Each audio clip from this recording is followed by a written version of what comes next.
성경의 이름과 같이 어느 누구나 주께 나오라 하시는 청함을 받고 오늘 주님 앞에 나와 택함 받아서 예배자로 서게 된 저와 여러분들, 오늘 온전한 예배를 통해서 하나님의 예비하신 은혜를 충만히 받는 복된 이 시간 되시기를 주님의 이름으로 축복합니다. 주님은 모든 사람, 이 세상 만민을 주께 오도록 초청장을 보내주신 겁니다. 그런데 그 가운데에 나아올 수 있는 사람은 택함 받은 사람이에요.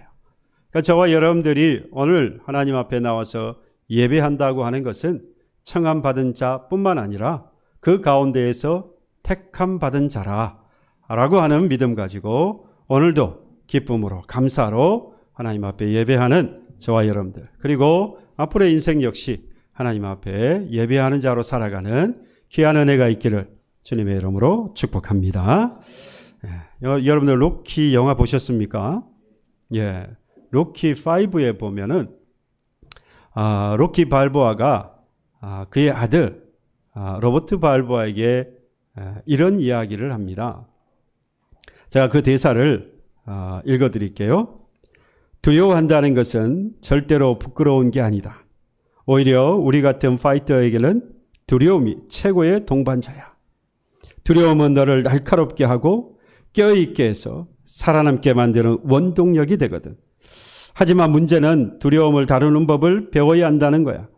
두려움이라는 놈은 우리 내면 깊은 곳에서 활활 불타고 있는데 네가 그걸 다룰 수 있으면 그 놈은 너를 아주 뜨겁게 만들어주지만 두려움이 너를 지배하기 시작하면 그 놈은 너뿐만 아니라 내 주변의 모든 것을 태워 없애버릴 거야. 예.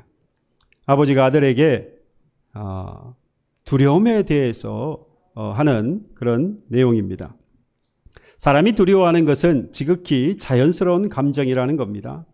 특히 복서라고 하는 사람은 링 위에서 항상 맞서 싸워야 하는 상대가 있는 사람 아니겠습니까? 사람과 사람이 싸운다. 글쎄요, 항상 그 마음에는 두려움이 있을 수밖에 없겠죠. 하지만 이 두려운 감정은 아무리 당연한 것이라고 할지라도 복서의 입장에서 그 두려움에 지배를 당하면 결국에는 질 수밖에 없다는 거죠. 그래서 그 두려움이라고 하는 것을 다룰 수 있는 방법을 깨달아야 한다. 그 두려움을 다룰 수만 있다고 한다면 그 두려움은 오히려 힘이 되고 더 날카롭게 복서로서 힘을 내어서 승리할 수 있도록, 링 위에서 살아남을 수 있도록 해줄 것이다 라는 이야기입니다. 링이라고 하는 건 결국 우리가 사는 세상이라고 할 수 있겠죠? 그러면 우리는 그 링 위에 선 복서라고 할 수 있겠습니다.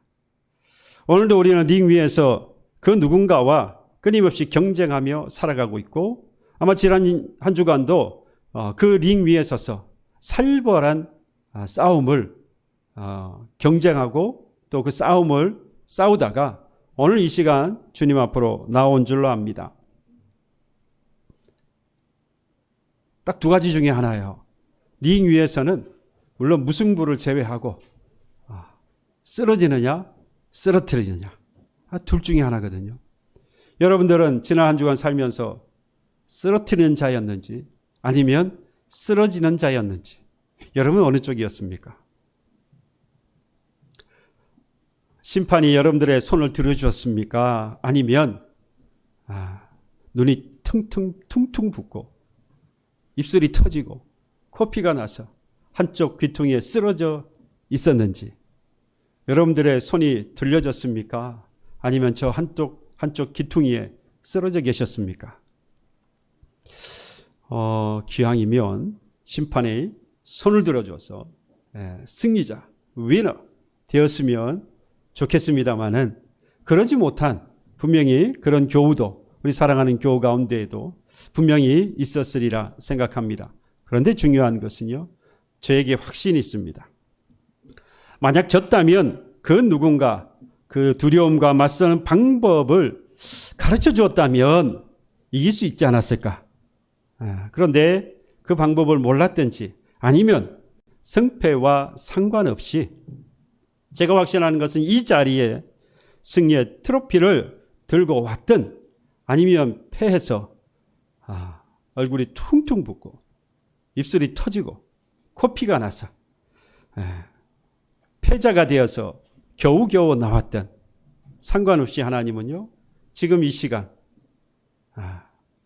위로해 주시고 수고했다 고생했다 위로해 주시고 칭찬해 주시는 그런 하나님인 줄로 믿습니다. 오늘도 우리는 그런 하나님을 만나게 될 것입니다. 여러분과 제가 아무리 피를 철철 흘리고 싸움에서 진 모습으로 온다고 할지라도 하나님은 책망하시기 이전에 분명히 우리를 만나 주실 때에 토닥거려 주실 거예요. 수고했다. 고생했다. 그리고 앞으로 더 잘할 수 있을 거야. 격려해 주실 거예요. 그런데 성경은 이 두려움에 대해서 요한일서 4장 18절에 좀 다르게 이야기해요. 요한일서 4장 18절에 보면 두려움에 대해서 이렇게 말씀합니다. 사랑 안에 두려움이 없고 온전한 사랑이 두려움을 내쫓나니. 여러분 사랑 안에 뭐가 없대요? 두려움이 없대요. 사랑 안에는 두려움이 없대요. 여러분들 연애하던 시절을 생각해 보세요. 연애하던 시절에 가장 큰 특징 중에 하나라고 한다면 무모합니다. 제가 들은 이야기입니다. 아는 사람은 아니고 전화가 왔어요. 사랑하는 여자 친구에게서 전화가 왔는데 폭우가 내려서 폭우가 아니고 폭설이 내려서 오도 가도 못하고 있다는 거예요. 그 사람은 3시간, 4시간 걸리는 곳에 이 남자친구가 있어요. 그런데 그 시간에 왔어요.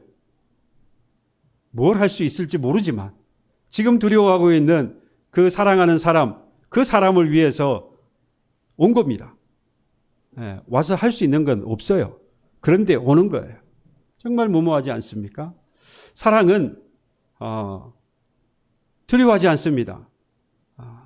무모해 보일 만큼 두려움이 없이 상대만 생각하는 것이죠. 그래서 사랑에는 두려움이 없다. 그래서 온전한 사랑은 두려움을 내쫓는다라고 말해서 이 두려움도 역시 우리가 생각하는 그 두려움인가 보다라고 생각할 수 있는데요. 아닙니다. 그 다음이 문제예요. 뭐라고 말씀하냐? 두려움에는 형벌이 있음이라. 뭐가 있대요? 형벌이 있대요. 두려움에는 형벌이 있답니다. 여러분 그렇습니까? 아무리 두려워한다고 해서 누가 형벌을 줍니까? 땅땅땅 너는 두려워하니까 몇 년 동안 뭐 해? 뭐 이렇게 형벌을 내리거나 그러진 않잖아요. 그런데 두려우면 형벌이 있다. 두려워하는 자는 사랑 안에서 온전히 이루지 못하였다라고 말합니다. 그러니까 여기 이 말씀 안에 사랑 안에 두려움이 없고 온전한 사랑이 두려움을 내어 쫓는데 문제는 이 두려움이 있는 자는 형벌을 받는다고 했으니까 여기서 말하는 두려움은 우리가 일반적으로 감정적으로 느끼는 그런 두려움을 말하는 것이 아니라는 겁니다. 요한일서 4장 18절에 말씀하고 있는 이때의 두려움이라고 하는 것은 하나님의 심판의 날에 섰을 때에 두려워하는 자를 말합니다. 그러면 하나님의 심판의 날에 누가 두려워하겠습니까? 왜 두려워할까요? 어떤 사람이 하나님의 심판의 날에 두려워할까요? 내가 구원받았을까? 못 받았을까? 생각하는 사람이죠. 혹시라도 내가 구원받지 못한 사람이 아닐까라는 생각이 있는 사람은 하나님의 심판의 날에 두려워할 수밖에 없지요. 내가 분명히 구원받았다. 믿음이 확실히 있는 사람은 하나님의 심판의 날에도 전혀 두려워할 일이 없습니다. 그러니 두려워하는 사람은 결국 뭘 받는 거예요? 형벌을 받는 것이죠. 그러나 하나님의 온전한 사랑을 받은 사람, 구원의 확신을 갖게 온전한 사랑으로 인하여서 구원의 확신을 갖고 믿음의 확신이 있는 사람, 그 사람은 결코 두려워하지 않는 겁니다. 하나님의 심판의 날에 섰을 때에도 두려워하지 않아요. 그들은 천국을 이미 소유했고 주의 날에 하나님의 나라에서 영원히 살 소망을 가지고 그동안 살아왔고 또 그날에 이르러서 그것을 소유하게 될 것이기 때문에 전혀 두려워하지 않는 자라는 것이죠. 인간적으로 감정을 보면, 인간적 감정으로 보면 두려워하며 살아가는 것이 당연하지만 우리가 절대로 두려워하지 말아야 할 것이 있다면 그건 바로 하나님의 심판의 날에 두려워해서는 안 된다는 겁니다. 살다가는 인간적으로 얼마든지 두려워할 수 있어요. 잘 지켜왔던 그 모든 것들을 잃어버리는 그날 우리는 두려워할 수 있습니다. 욥이 그동안 쌓아왔던 명예, 그동안 쌓아왔던 권세, 그리고 자녀들, 그리고 한날에 그 자녀들 다 잃어버렸어요. 친구들이 너 자녀가 죽은 것은 그 자녀들이 죄를 범했기 때문이라고 그래요. 네가 그 죄를 가지고 하나님 앞에 회개하지 않았기 때문에 너희 자녀들이 한날에 다 죽은 거야. 그런 저주를 퍼붓습니다. 자기의 재산도 다 잃어버렸어요. 한날에. 자기의 아내까지도 하나님을 저주하고 죽으라고 떠나버립니다.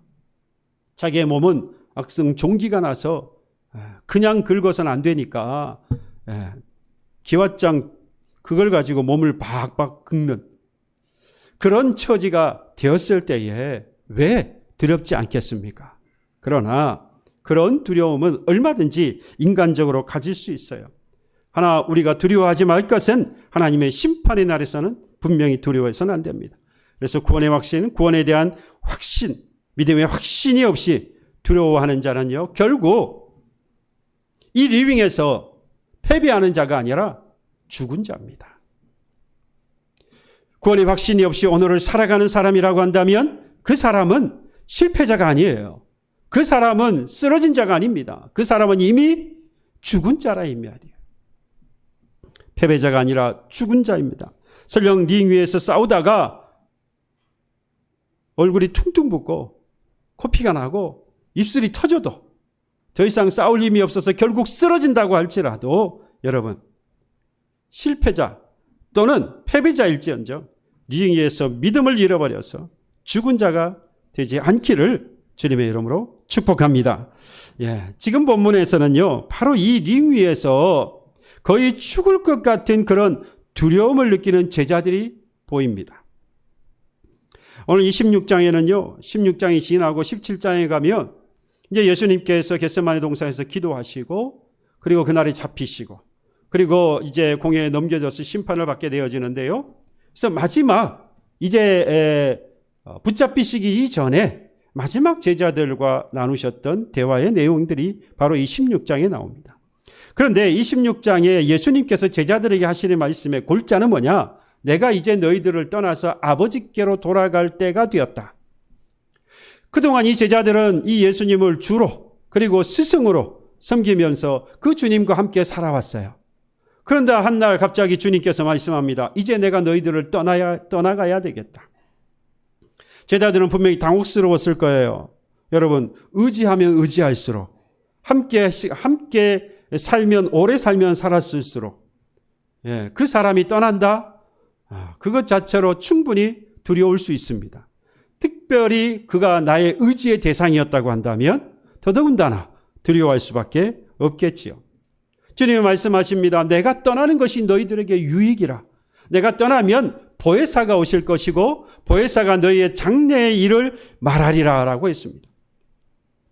그러니까 사실은 육체적인 한계를 인간의 몸을 입고 오셨으니까 예수님도 육체적 한계를 가지고 있단 말이죠. 그런 예수님께서 떠나시고 성령이 오시리라 약속하셨으니까 하나님의 영이신 이 성령은 제한이 없어요. 제약이 없습니다. 그러니까 모든 믿는 자들에게 하나님이 원하신 일들을 한꺼번에 하실 수 있는 것이죠. 언제 어디서나. 그러니 성령이 오셔서 그들을 장래의 일을 말한다. 다시 말하면 그들의 앞길을 열어주시고 그들과 함께 하시면서 필요를 채워주시고 인도해 주신다는 말이에요. 그러니까 예수님의 말씀이 맞죠. 성령이 오시는 것이 너희들에게 더 유익이라.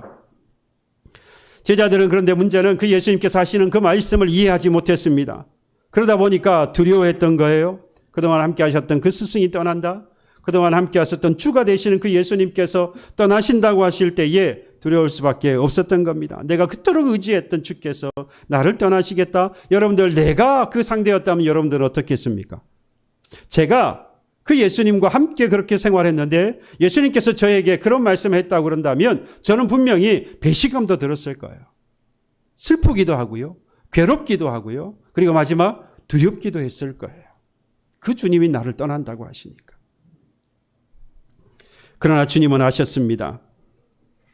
주님이 지금 이들을 떠나지만 그 십자가를 지고 죽으시지만 실제로 당신의 곁을 떠날 사람들은 주님이 아니라 제자들이었다라고 하는 사실을 우리 주님은 잘 아셨어요. 지금 예수님께서는 제자들에게 내가 아버지께로 돌아가야 되겠다. 내가 너희들과 함께 있지 못하고 이제 떠난다라고 말씀하셨지만 실제로는 예수님이 떠나시는 것이 아니라 제자들이 떠납니다. 여러분 아시는 것처럼 예수님께서 십자가에 달리실 때에 그의 곁에 있었던 제자는 요한 외에는 아무도 없었습니다. 요한도 그 예수님이 돌아가실 때에 십자가에 달려 죽으실 때에 십자가는 박아서는 안 됩니다. 우리 주님, 우리 예수님을 십자가에 박아서는 안 됩니다. 죽여서는 안 됩니다. 라고 말하지 않았어요. 나머지 제자들은요, 다 도망가지 않았습니까? 오늘 32절에 보면 이렇게 말합니다. 주님은 이미 아셨어요. 보라, 너희가 다 각각 제 곳으로 흩어진대요. 좋은 말로 해서 흩어졌다라고 말했지 사실은 뭐 했습니까? 네, 뺐어요. 도망갔습니다. 나를 혼자 둘 때가 오나니 벌써 왔도다. 누가 누구를 혼자 두는 겁니까? 예수님께서 제자들을 홀로 두는 것이 아니라 제자들이 사실은 떠나서 예수님을 홀로 두신 거예요. 그러면 누가 배신감을 느껴야 됩니까? 예수께서 제자들에 대해서 배신감을 느껴야 하죠. 홀로 된 것에 대해서 외로워하셨어야 되죠. 그런데 보십시오. 우리 주님께서 배신감을 가질 이유도, 괴로워하실 이유도, 외로워하실 이유도, 나아가서 두려워하실 일도 없었던 이유에 대해서 정확하게 32절에 말합니다. 이렇게 말합니다. 내가 혼자 있는 것이 아니라 아버지께서 나와 함께 계시느니라. 누가 함께 계신대요? 아버지께서요. 제자들은 이 예수님을 떠나버려서 배신하고 예수님을 홀로 두고 예수님을 두렵게 만드는 대상이었는지 모르지만 예수님은 외롭지 않았습니다. 두렵지 않았습니다. 누가 함께 계십니까? 아버지께서 그들과 함께 계셨습니다. 예수께서 십자가에 달려 죽으실 때에 주의 제자들은요, 주님을 홀로 두고 말이 좋아 흩어진 것이지 도망갔습니다. 바로 그때가 벌써 왔다라고 말해요. 그러나 주님은 혼자 있는 것이 아니었고 아버지와 함께 계셨습니다. 떠나는 것은 예수님이 아니라 제자들이었습니다. 예수님이 홀로 계시는 것이 아니라 그의 아버지께서 함께 계시니 외롭거나 두렵지 않으셨습니다. 여러분, 예수님께서 떠나시는 것이 아니라 사실 제자들이 떠나기 때문에 떠나게 되어진 제자들에게 오늘 이 33절에 말씀을 하시는 거예요. 그래야 이해가 되는 겁니다. 갑자기 예수님께서 왜 이런 말씀을 하실까? 제자들이 떠나기 때문이에요. 떠나는 이 제자들이 지금 어떤 심정을 가지고 있는지 예수님은 너무나도 잘 알았습니다. 그들이 떠나버렸기 때문에 그들은 홀로 되었고 외로워할 것이고 고통 가운데 있을 것이고 결국 그들은 뭘 느낍니까? 두려움을 느끼는 것이죠.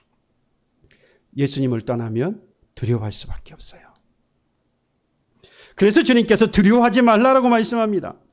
33절 이것을 너희에게 이르는 것은 너희로 내 안에서 평안을 누리게 함이라. 세상에서는 너희가 환난을 당하라. 담대하라. 내가 세상을 이겼다. 주님께서 세상을 이겼다는 말씀은요, 너희도 뭐 할 수 있다는 말씀이죠? 세상을 이길 수 있다라는 말씀이에요. 지금 이 33절의 말씀은요, 이 공식입니다. 공식. 마치 수학 공식과 같이 이건 딱 외우시면 좋아요. 여러분 공식을 외워두면 나중에 문제가 나오면 그거 딱 대입하면 답이 탁 나오죠?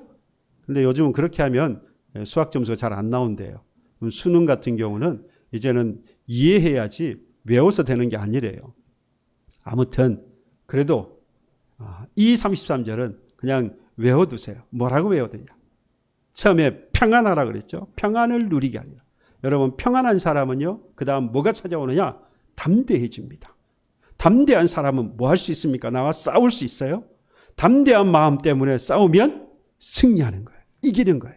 그러면 평안의 첫 번째가 뭐냐? 제1이 뭐죠? 두려워하지 않는 거예요. 자, 두려워하지 않는다는 말이 평안하다, 평안하라라고 말씀하시는 거예요. 두려워하지 말라, 곧 평안하라 말씀하시고, 너희가 평안하면 담대해질 것이고, 담대해진 너희들은 나와 같이 승리하리라 라고 약속하신 겁니다.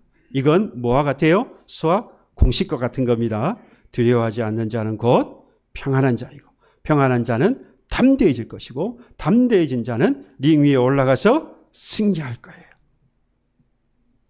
그런데 이것이 알긴 아는데요. 잘 안 되지요.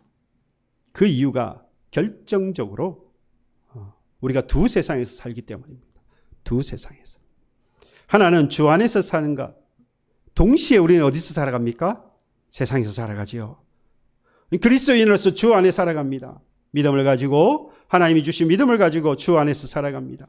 그런데 우리의 발은 우리의 몸은 이 세상 가운데에 살아갑니다.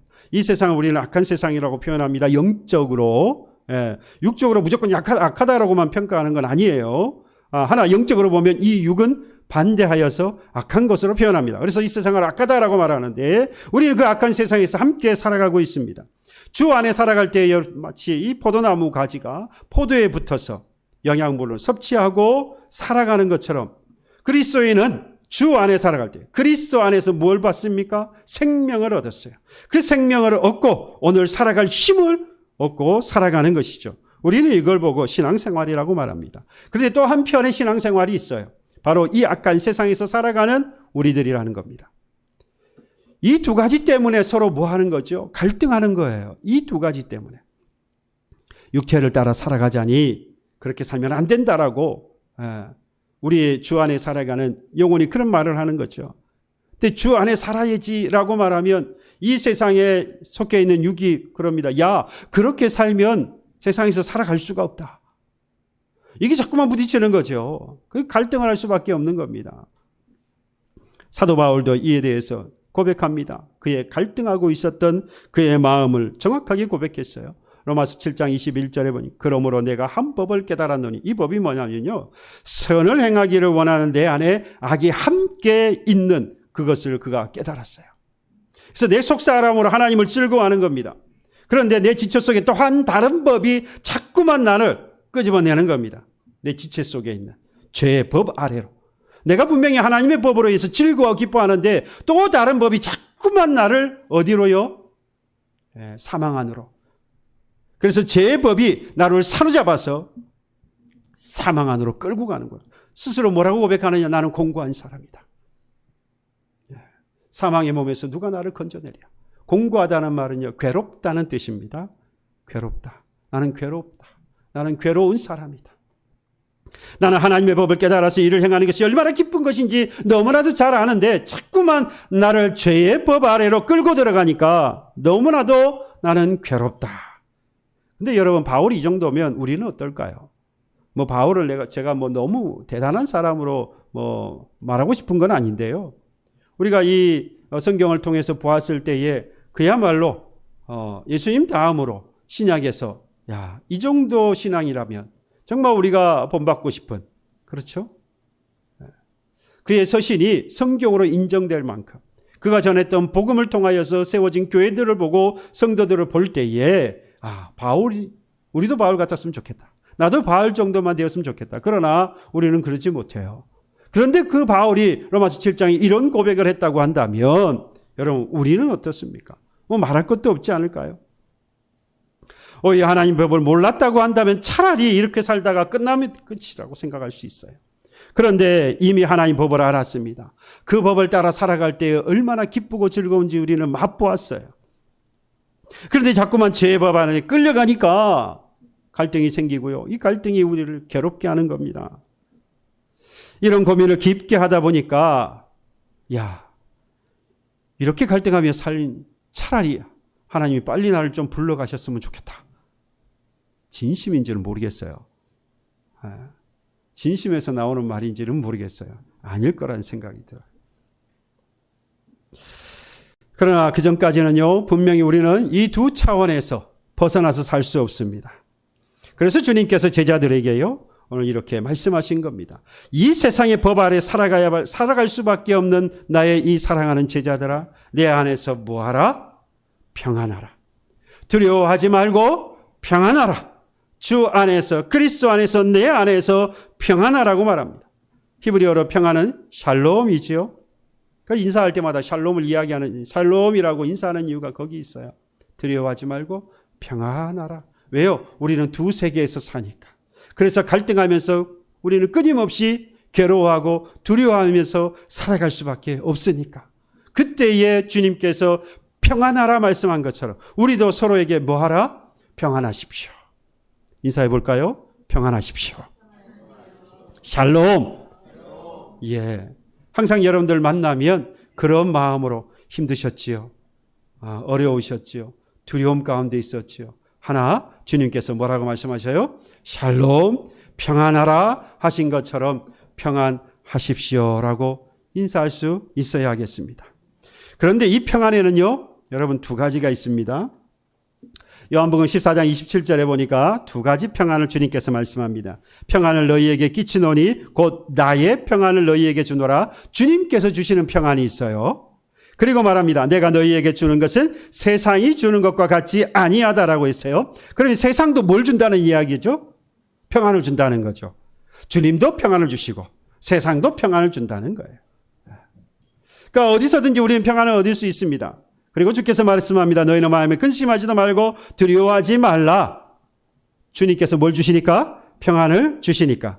그런데 세상이 주는 평안이 있고 우리 주님이 주시는 평안이 있는데 이건 분명히 차이가 있어요.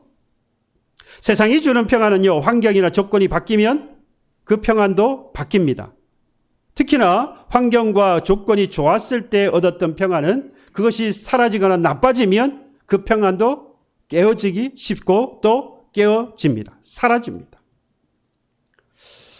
영원하지 않다는 이야기입니다. 그런 경험 많이 있지 않습니까? 아마 살아가면서 여러분들 충분히 그런 경험들을 하셨을 거예요. 내가 누리게 되었던 것들, 내가 가지게 되었던 것들, 분명히 그것들 우리에게 기쁨을 줍니다. 그것들이 있음으로 해서 평안이 있어요. 대표적인 게 뭐죠? 저는 보험입니다. 노후보험도 들어놓고 건강보험도 들어놓고 이렇게 보험 여러 가지 들어놓잖아요. 그게 뭘 주지요? 평안을 줍니다. 평안을 줘요. 그게 나쁘다는 거 아닙니다. 필요한 것이죠. 그런데 그거 없으면 어떻게 되죠?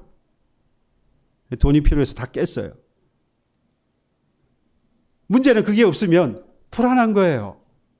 조건이, 환경이 바뀌니까 어느 순간인가 그 평안은 사라지는 거예요. 깨어지는 거예요. 그러나 주님이 주시는 평안은 다릅니다. 환경과 조건에 관계없이 주님이 주시는 평안은 영원하고 사라지지 않습니다. 변하지도 않습니다. 주님이 주시는 평안은요, 환경과 조건과 관계없이 우리에게 평안과 안식, 항상 주시는 평안과 안식입니다. 그리고 이렇게 영원하고 변함이 없는 주님이 주시는 이 평안의 첫 번째가 뭐냐? 바로 죄 사함, 죄 용서를 통해 주시는 평안입니다. 우리가 예수님께, 하나님께 죄 사함을 받았을 때 얻게 되어지는 평안, 여러분들 경험하셨죠?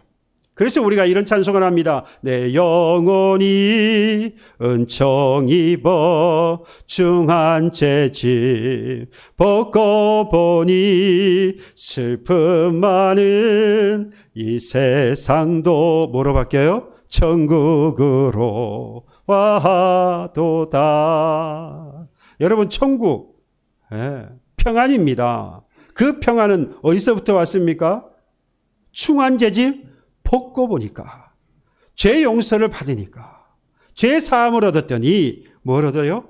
평안을 얻게 되더라는 겁니다. 예수를 통하여서 우리에게 주어진 이 평안, 로마서 8장 1절에 이렇게 말합니다. 죄로 관영하고 죄가 가득하였던 그 가운데 살아야 했던 이 바울 역시 이렇게 고백해요. 그러므로 이제 그리스도 예수 안에 있는 자에게는 결코 뭐가 없어요? 정죄함이 없대요. 정죄라고 하는 건 너 죄가 있어 라고 판결을 받는 거예요. 죄를 지은 것만큼 판결을 받겠지요. 그런데 예수님께서 뭐라 그러냐? 그리스도 안에서 속죄함을 받은 사람은 더 이상 뭐 하지 않습니까? 정죄하지 않는 거예요. 예수 안에 있는 자에게는 결코 정죄함이 없습니다. 바꾸어 말하면 누구도 정죄해서는 된다, 안 된다? 안 되는 거예요.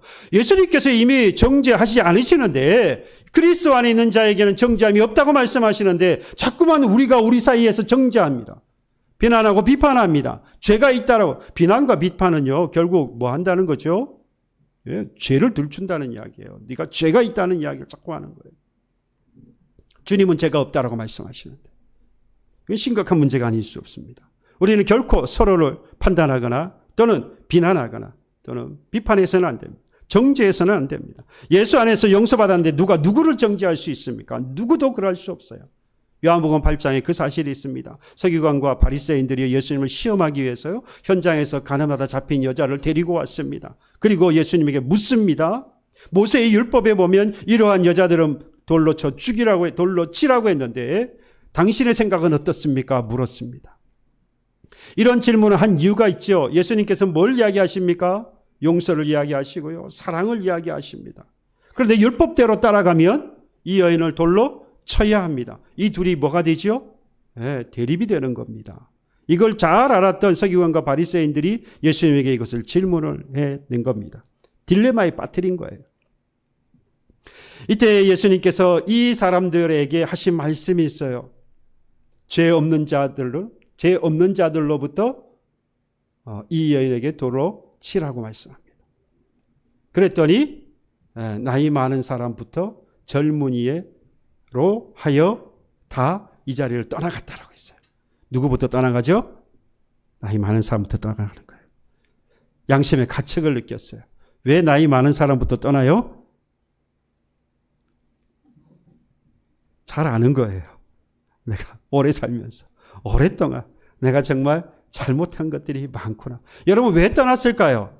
그 가늠한 현장에서 잡힌 가늠한 여인이나 오늘 내가 돌로 쳐 죽여야 되겠다라고 생각하는 자신이나 이 여인은 드러나서 잡혔을 뿐 나에게도 그 죄가 있더라는 거죠. 예수님의 말씀을 듣고 보니까 나도 그 여인과 다를 바가 없더라는 거예요. 그런 양심의 가책이 있어서 그 자리에 있을 수 없었던 겁니다. 다 떠나갔어요. 그리고 예수님과 그 여인 둘만 남았습니다. 그때에 얼마든지 예수님은 너 그런 죄를 왜 지었냐? 책망할 수 있습니다. 그렇죠? 다른 사람 다 떠났으니까. 너 이 죄가 얼마나 중요한 줄 알아? 라고 얼마든지 책망할 수 있는 자리였는데도 불구하고 우리 예수님께서는 이 여인에게 말씀합니다. 나도 너를 정죄하지 아니하노니 가서 다시는 죄를 범치 말라라고 말씀합니다. 현장에서 가늠하다 잡힌 이 여인을 만난 예수는요, 누구를 만난 겁니까? 구원자를 만난 거예요. 그 구원자는 뭐 하지 않습니까? 정죄하지 않아요. 구원자는요, 죄로부터 뭐 하는 자입니까? 구해내는 자잖아요.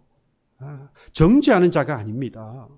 목숨을 구했고요, 그의 영혼도 구했습니다.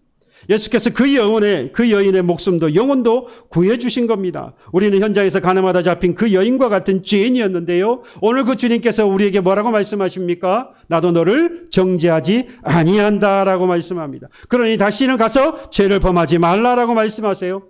예수께서 용서하셨는데 죄인이 죄인이라고 뭐합니까? 판단해서는 안 되는 거죠. 정죄해서는 안 되는 겁니다. 죄 용서받고 주 안에 있는 저와 여러분들 서로에게 축복하셔야 돼요. 뭘로 축복할까요? 뭐라고 축복할까요? 오늘 하고 있는데 지금 두려워하지 말고 평안하라. 평안을 비는 거예요.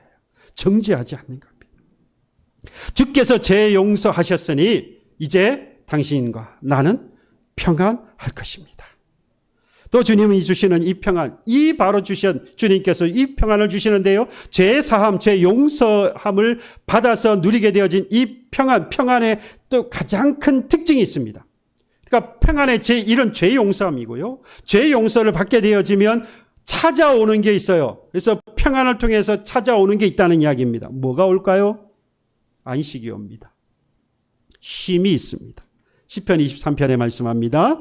여호와는 나의 목자시니 내게 부족함이 없으리로다. 그가 나를 푸른 풀밭에 누이시며 쉴만한 물가로 인도하신다라고 있습니다.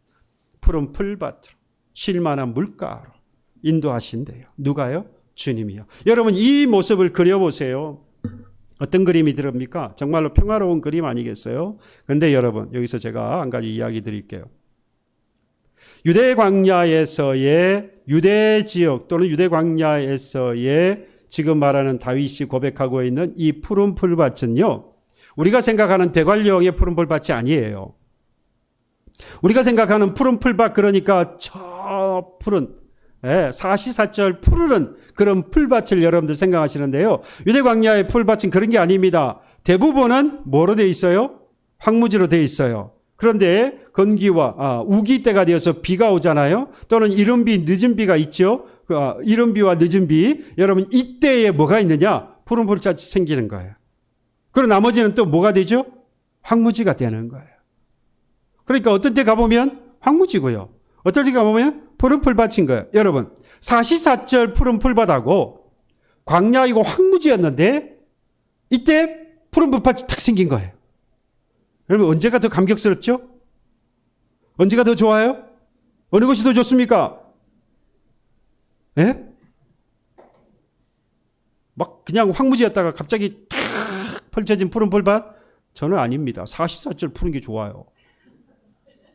사시사철 푸른 게 좋지 왜 황무지였다가 좀 풀밭. 그런데 문제는 감격은 어디서 더 합니까? 없다가 있을 때예요. 그죠? 예. 황무지였어요. 아무것도 없어요. 물도 없고 아무것도 없어요. 그런데 비가 오고 햇빛이 비치더니 거기서 풀밭이.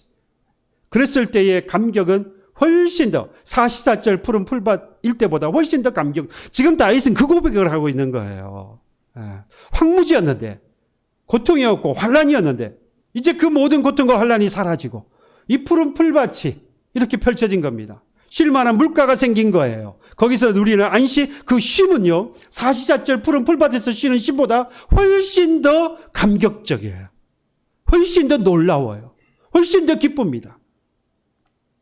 다윗은 그런 마음으로 이 고백을 하고 있는 겁니다. 험한 풍파, 환란, 역경, 질고, 질병 있을 수밖에 없는 세상이잖아요. 그런 우리는 인생을 살고 있잖아요. 황무지와 같은 광야와 같은 인생을 그런데 그 가운데에서 우리는 뭘 누립니까? 쉼을 얻을 수 있어요. 누가 베풀어 주시는 죄 용서함 받고 평안을 베풀어 주시는 주 안에서 우리는 뭘 누려요? 평안을 누리게 되는 거예요. 쉼을 얻게 되어지는 겁니다. 여러분 부모의 보호 아래 있는 자녀들은요 걱정이 없습니다. 그 걱정은 누가 하죠? 부모님이 하죠. 얘들을 어떻게 먹여 살리나, 어떻게 교육하나. 자식은 걱정이 없어요. 저도 자식이기 때문에 그런 걱정 없이 살았어요. 근데 부모가 되고 나니까 이제 걱정하기 시작해요.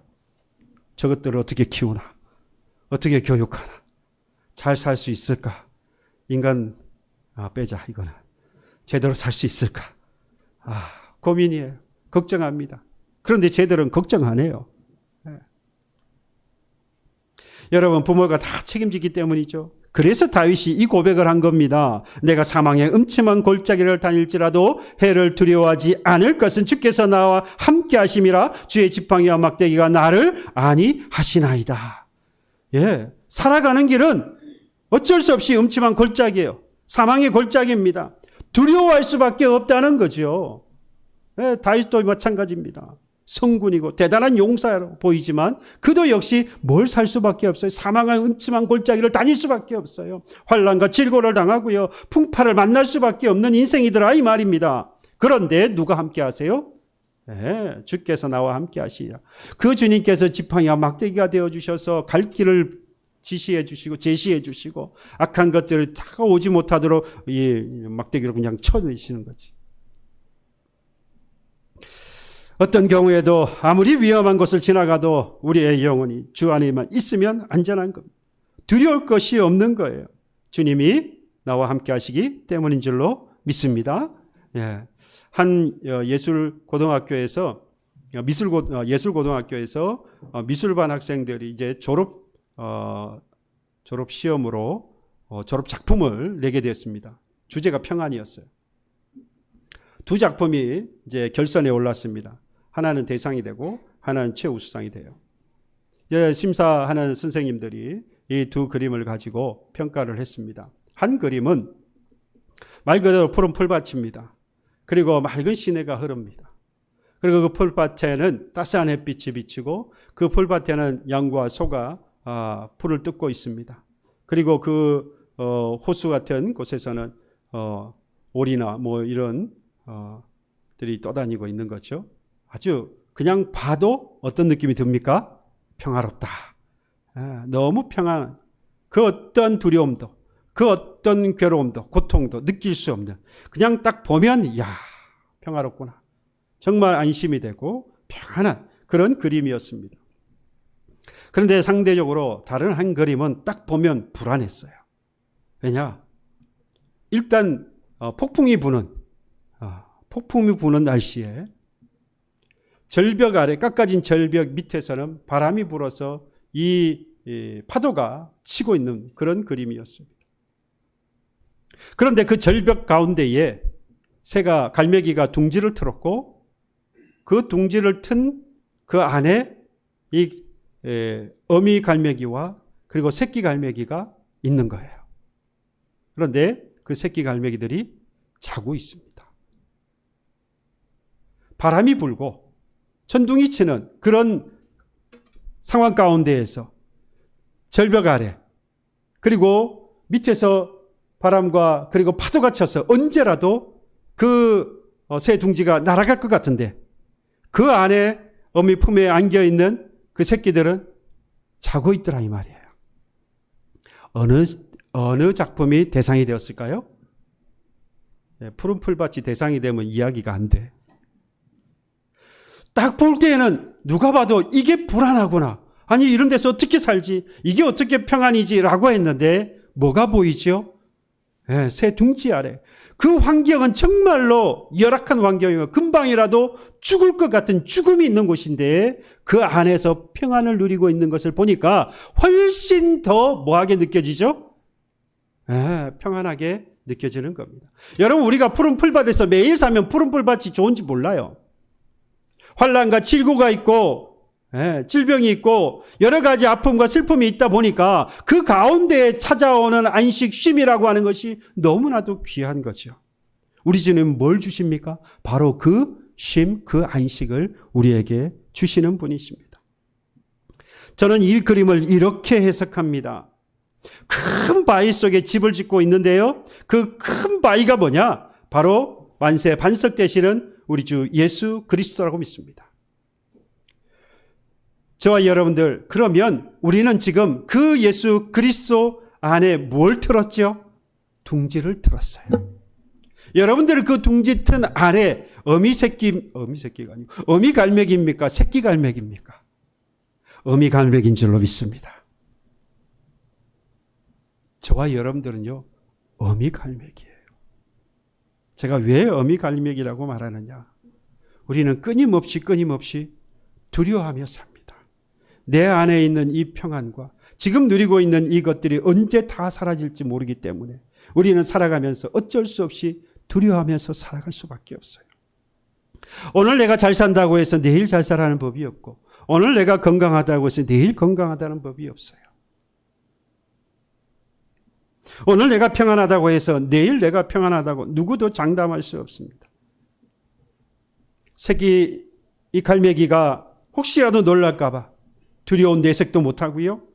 오직 이 새끼만 생각하고 이 새끼만 바라보고 있는 이 어미새, 이 어미 갈매기. 중요한 것은 그 어미 갈매기는 만세 반석 되시는 예수께서 지켜주십니다.